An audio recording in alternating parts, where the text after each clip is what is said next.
చీమ మరియు పండ్ల పురుగు.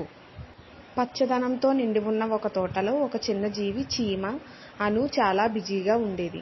ఆమె ప్రతిరోజు పగటిపూట బియ్యం గింజలను, తిండి ముక్కలను సేకరించి తన గూళ్ళోనికి తీసుకువెళ్ళేది. ఆ చిన్న శరీరంలో ఎంత శక్తి ఉందో ప్రతిరోజు దానిని ఉపయోగిస్తూ భవిష్యత్తు కోసం సన్నద్ధం అవుతూ ఉండేది.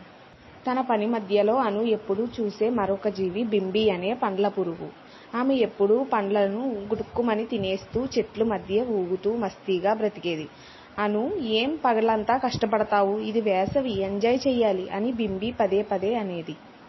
అను చిరునవ్వుతో, బింబి, వేసవి సరదా కంటే ఆహారం కోసం అవసరం. ఇప్పుడు మనం పనిచేస్తే వర్షాకాలంలో కష్టపడాల్సిన అవసరం ఉండదు అనేది.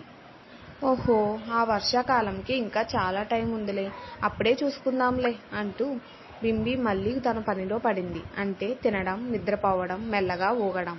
కొన్ని వారాలు గడిచాయి. ఆకాశంలో మబ్బులతో నిండిపోయింది. పగటిపూట కూడా చీకటిగా మారింది. ఒకరోజు తెల్లవారక ముందే భారీ వర్షం మొదలైంది. వర్షపు నీరు దారులను ముంచేసింది. చెట్లు తడిసి చాలా పండ్లు నేల మీద పడ్డాయి. కొన్ని పురుగులు కూడా నీటిలో కరిగిపోయాయి. బింబి భయంతో ఒక పాత పండు లోపల దాక్కుంది. దానికి ఇప్పుడు ఆహారం లేదు. తడిచిన పండు చల్లగా ఉంది. ఆమెకు జ్వరం వచ్చినట్టుగా అయింది. ఆకలితో కీచుమంటూ బింబి మెల్లగా ఏడుస్తోంది. తరువాత భాగం కోసం వీడియోని లైక్ చేసి ఛానల్ని సబ్స్క్రైబ్ చేసుకోండి.